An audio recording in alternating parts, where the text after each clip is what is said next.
Well, hello. Here we are again with Eustacia Cutler, and we're going to do another reading today.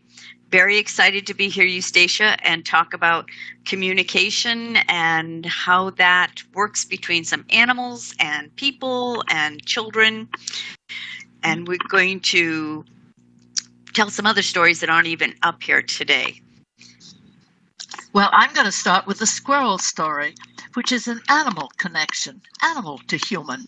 And this squirrel that I'm talking about, he was not shy.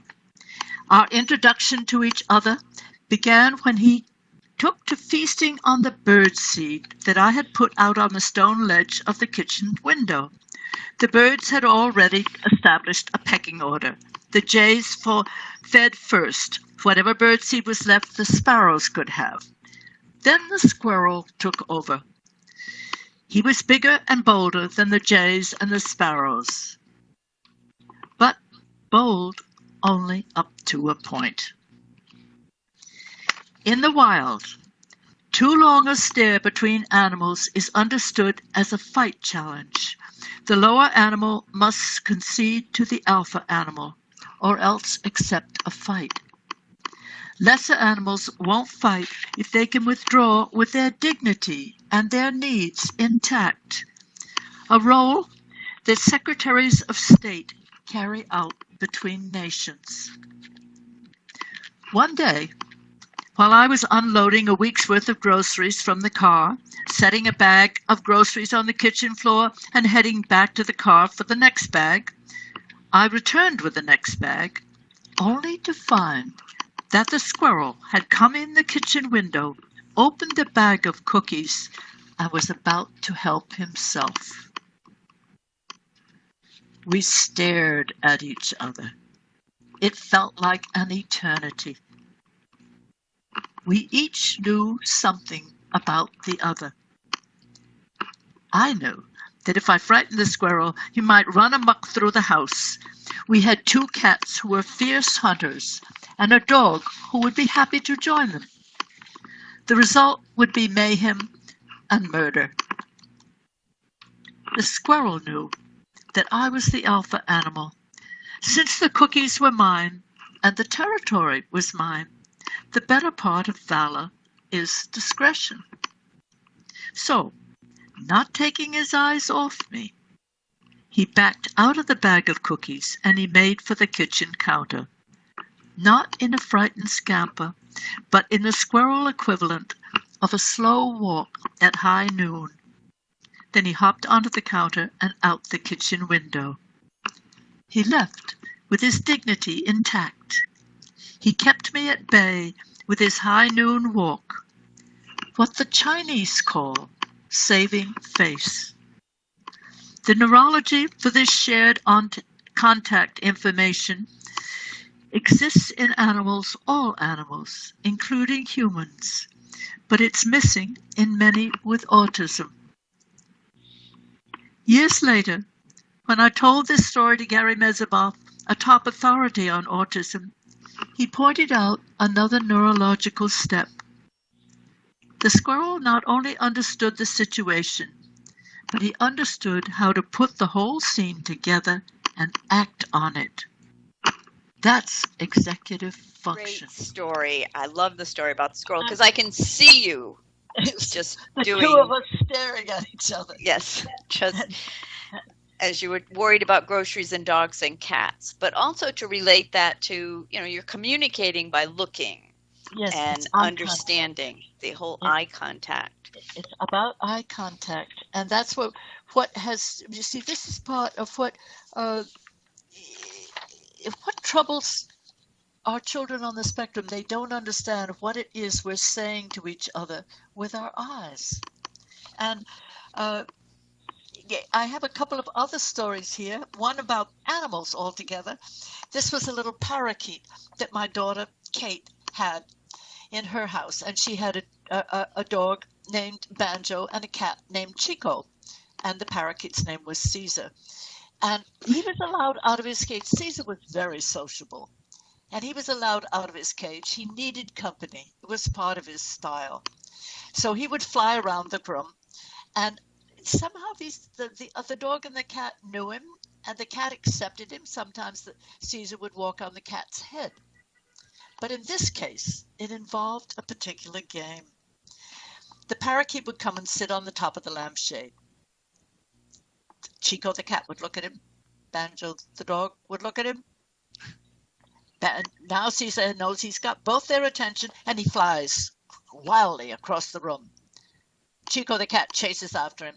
Banjo the dog looks at me first and says, in effect, I know I'm not supposed to chase the cat, but the cat's broken the rules, and I'm going to break the rules too.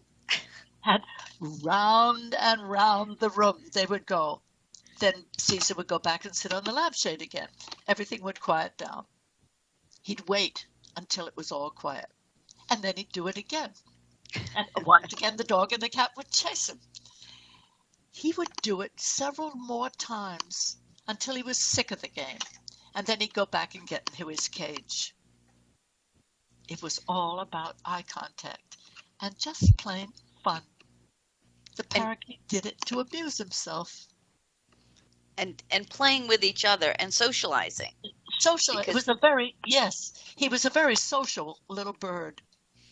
And the cat and the dog are very social too. So everybody wanted to do it because they wanted to relate to each other, but nobody wanted to kill each other. I don't know what the cat would have done if he caught the bird, but I don't think so. I think it was a romp. Because, as I say, Caesar would walk on Chico's head. And the cat would allow this. So they had clearly decided to be friends.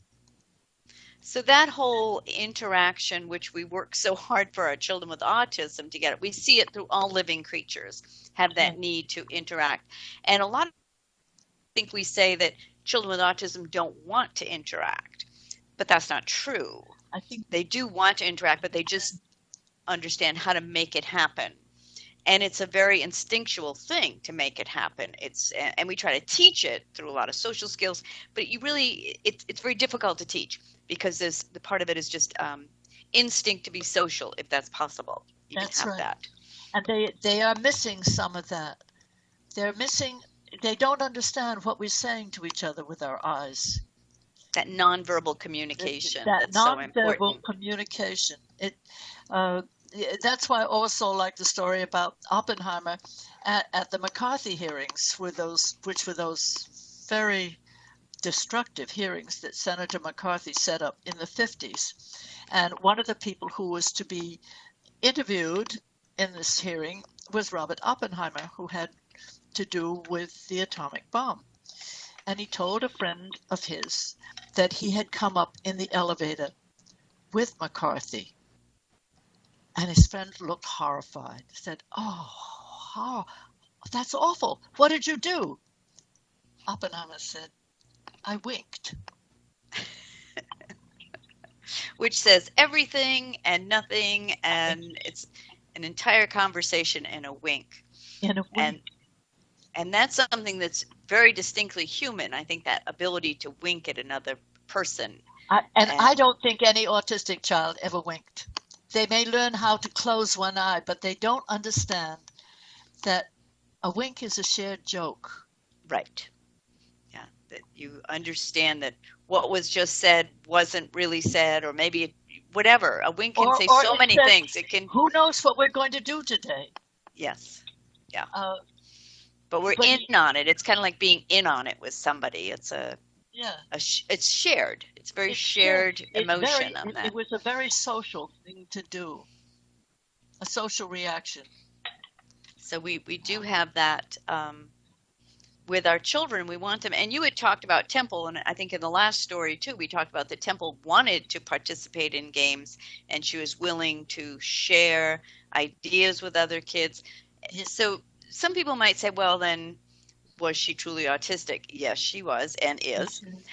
But her desire to participate with other people, she would work out the rules for social engagement, even though she still didn't get the subtleties of it. She didn't get the subtleties. And I also, I think I've told you before, and I know I've told at conferences, so forgive me for telling it again, but it's worth telling again, because it pointed up what what we have as a gift and what those who have autism sometimes lack. And once we understand what's missing or skewed or perhaps both, it helps.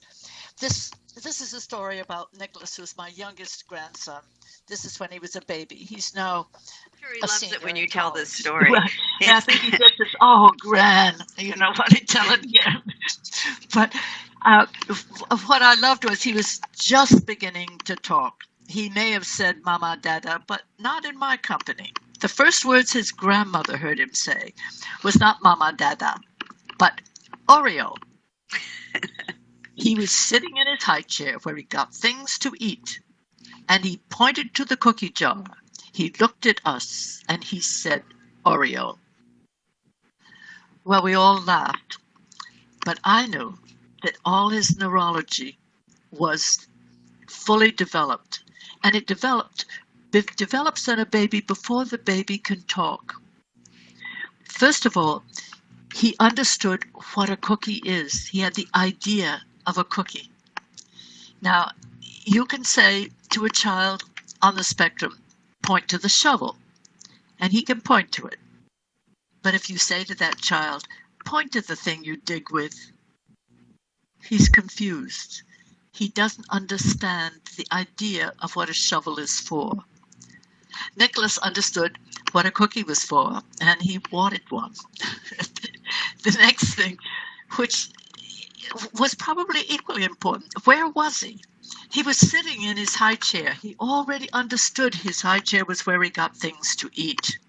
So if he wanted a cookie, he better speak up fast before somebody took him out of that place. That's context. He understood where he was and how it related to what he wanted. He then, this is the next one, it comes into where the squirrel joined in, shared information. He understood that we had a different mind from his mind, and he'd get the idea of a cookie from his mind into our mind. What did he do? Of course, he looked at us, but then he pointed to the cookie jar. We knew then what it was he wanted. That's shared information, and it requires eye contact. Now, the other thing that he could do before this baby could really talk was he could put it all together and act on it, which was the same thing that Gary Mezebov said about the squirrel. And what amazed Gary was he said, I didn't know that a squirrel could do it as accurately as this squirrel did. He put it all together and acted on it. Nicholas put it all together and acted on it. And of course, we got him an Oreo. Well, I'm glad he got the Oreo after all that work. Oh, no, that was very important. So I think, again, we're talking about that shared information and how it is shared between people. One thing I noticed with children that I'm working with, because they don't get that shared information concept, often they think I know what's going on internally within them. So if they have to use the bathroom, they kind of assume that I know that, even though they haven't told me that. And they don't have the skill to come up and tell me something that I might not know. They just assume that everyone has the same information that they have. So it makes it difficult to understand. No, there are certain things you have to share. Now, part of that's because I think we impose so much on them, like it's time to get dressed, it's time to eat, oh, do you want a drink? You know, we're always kind of doing things before they ask for them. We're preempting what we know they want. So they don't really learn how to give us information about what they might want. Now, he knew that you had no idea he wanted an Oreo cookie, so he had to get that point across to you. But what if he'd assumed that, of course, you would know that? Then he might just cry and be upset. When we didn't give him a cookie. Yes, didn't give him a cookie. Because he would assume that, well, why don't you, you should know that. And then you start guessing, oh, do you want a cookie? Do you want this? Do you want that? And we often do that as parents and teachers. We end up doing a guessing game with kids. So I think this is really important that people realize that kids need to be able to express what they want, and if it's And we expression of don't what they we want. don't think of it as it comes so easily to us that we don't Yes, realize it's a gift. It's an right. extraordinary gift. And So it is very difficult for kids that don't have that gift to figure out how to develop it how or to how to use develop it. it. And I don't know if we've come up with a solution on that with our communication skills and our visual schedules and our iPads with the visual schedules. I don't know if it helps. I don't know if kids actually can look at us and go, oh, I want a I don't cookie either. and I need to tell you I want a cookie or you won't know and then you won't get it for me. And when this plays into, I know what it is that's running through my head now, and that is how computers and computer games play into this. Now, when Tubble was growing up, we didn't have computers, and all games were played together. They were all variations of the old Parcheesi game. They involved dice and a little token, and you moved the token along the steps, and you raced with each other. They had to be played with somebody. We now have computer games that you play alone. There is no contact with any other human. And I thought of the fact that a doctor at Mount Sinai Hospital who does research there said to me, it's important when you're working on research, particularly when you're working with statistics, he said, that two people look at the same computer screen at the same time. He said, if we do, he said, we come up, each of us, with different conclusions. Ah, yeah. And I don't know what's going on, but he felt something is happening socially between the two who are sitting in front of the computer. So in order to figure out if it's what was really seen, you're both looking at it and you might see different things, but how close you come, then you say, okay, we both agreed we saw that. Yes, we saw that, but we interpret it differently. And then Yes. they talk to each other as how they interpret it. And then that moves them to the next problem they're looking at on that computer. It only works, he said, when two people are doing it together. Well, and I think you brought up an important point there. You said when you look at something, you interpret it differently. And I think that brings us back to, with communication, we do a lot of ABA training because behavior and communication go hand in hand. Children use behavior to communicate. So then we try to teach them appropriate behaviors. But if Nicholas, let's go back to Nicholas and his cookie, if he hadn't been able to tell you Oreo, if he hadn't been sitting in his high chair and looked at the cookie jar and then said Oreo, what if he'd just been standing in the kitchen and decided in his head that he wanted a cookie, had no way to communicate that, and then just threw himself down on the floor and had a temper tantrum? Well, we might, which you're going, oh yeah, been there, done that, seen that. We might just say we need to get rid of that behavior. He can't throw temper tantrums. The other side of it, if you look at his communication, you're thinking he wants something and he has no way to communicate to us what he wants. He's trapped. He's trapped in his autism. He's trapped in his, yes, absolutely. And I think when we look at, he was saying the researchers each look at something and say, why? What did you see? Well, why did you see that? When I work with children with behavior problems, I don't do ABA. I'm not just interested in the behavior. I look at why they're trapped in that behavior and what do they need to get out of it. You know, what do they need to be able to do? And most of the time it's they need to be able to share information, or they need to be able to share a question. They need to be able to ask people things, all those skills which you would naturally do. If you went into a store and you couldn't find something, you go up and ask for help. Well, and we take that for granted. Yes. It comes so easy. It comes to us without our having to think about it. And then if that person can't help you, you make them go away somehow, usually irritatingly. You say, well, find someone who can, and you keep searching for the person who has the information that you need. And that's another skill that kids with autism don't have, is even if they ask somebody, if they don't get the right answer, they don't know, oh, somebody has the answer. You just have to keep searching for that person. You have to keep asking people. And what it keeps coming back to is the contact, the eye contact, and the touch contact, which are the first contacts that a baby has. Yes. They look at you, and you human, and you take them in your arms. It's sight and touch. And we were talking the other day, you and I, Chris, about the fact that when I was studying under Erik Erikson, who was working with Piaget, who did a lot of work in this kind of neurology, they found that very little babies for the most part, the eye response is very precise and immediate.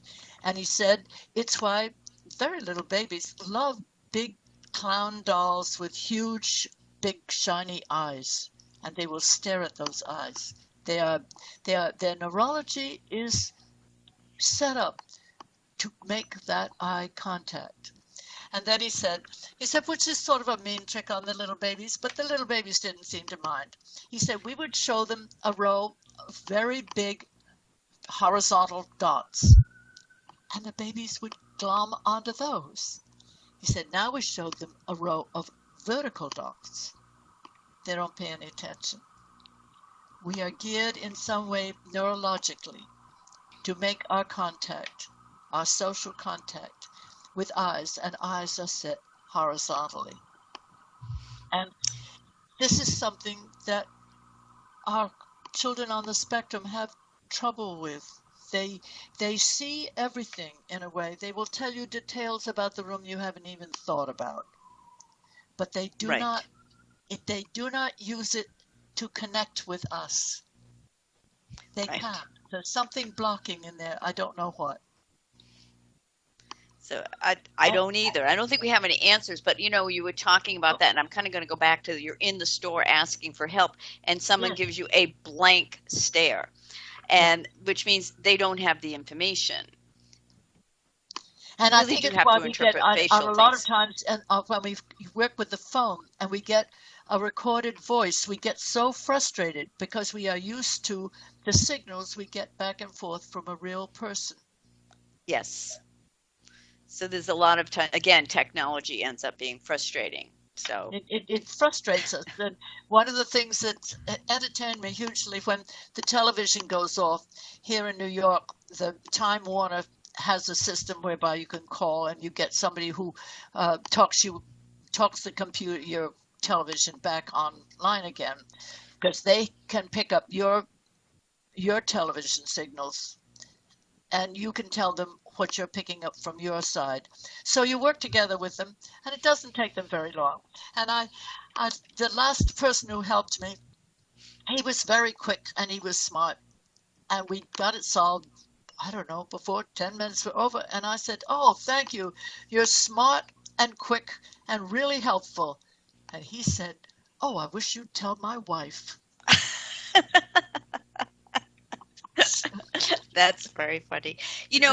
We're talking about just the eye contact, but also with a child with yes, it was such a human response. Yes, and we want that human response. And we want it. So you can get it without the visual because that was just auditory. That's just with auditory. A tone of voice and hesitations. You can also get it with just the auditory. But again, with children with autism, that auditory is messed up too.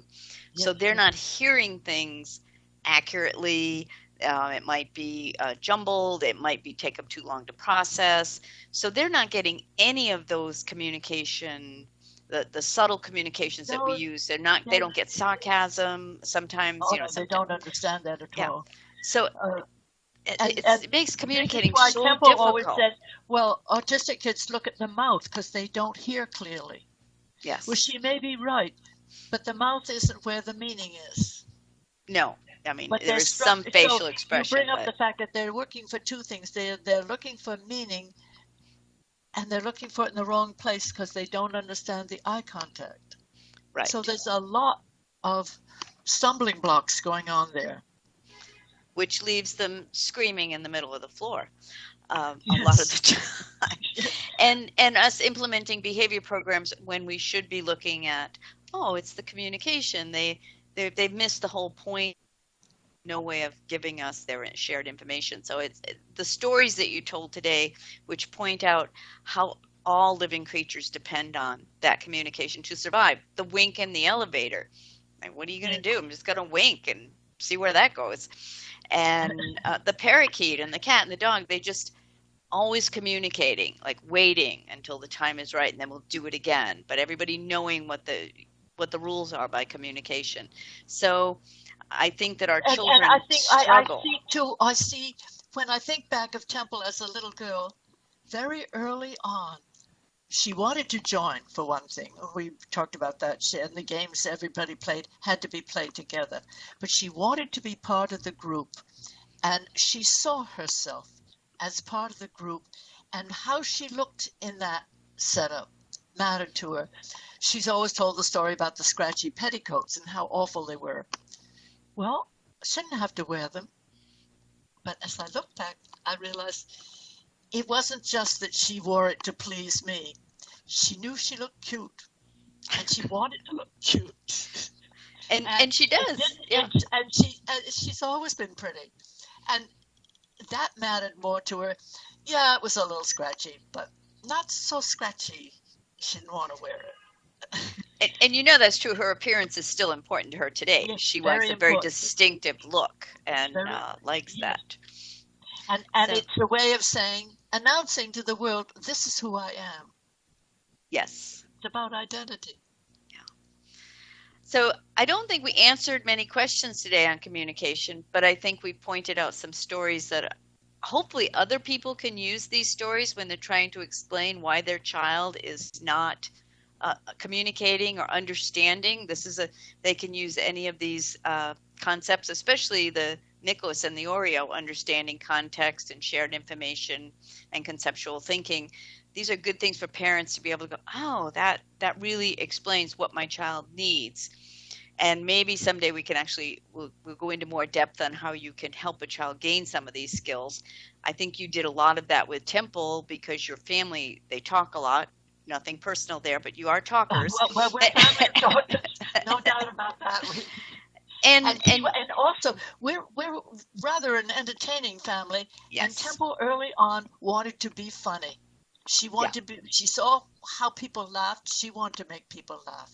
Yeah. So she did. It's exposing the child to a lot of that, so that even if they don't get it innately, they start to pick it up with, this is how it's done. And I think Temple has done a lot of that, like how people do that and analyzing how they do it and then participating as more of a learned skill than just an innate, like your other children who are just funny and fun to talk to naturally. Yeah. It comes to them without effort. I think Yes. she had to work it out very carefully. But as she's aged, she certainly has, because Temple's 70, right, now? She will turn 70 this year, yes.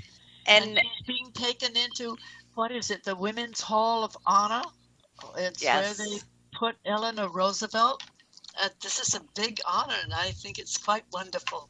It's amazing. And she has learned to be more empathetic as she's aged. But I think some of that is practicing and learn the arts from watching her parents. But so I think there's hope for children. You know, people worry about their children never being able to do this. Oh, yeah, they will be able to do it. But it takes a long time. And I think it's wonderful, Chris, that the way you're helping parents who get stuck, because many parents are very young. And Yes. Haven't you found that these young mothers are really just as lost as their child is? Yeah, and you talk about being a young mother and not really recognizing that Temple had some difficulties. She was your first child, so it didn't occur to you to be all concerned about some of the things she was or was not doing. That hasn't changed for parents. First children are always baffling. Someone has to come in and go, that's not quite right, and we probably need to look at it more. And yes, young parents, it doesn't matter how much knowledge is out there, they still need to get it. It's one at a time. Every parent raises their own child, and we have to help them do it.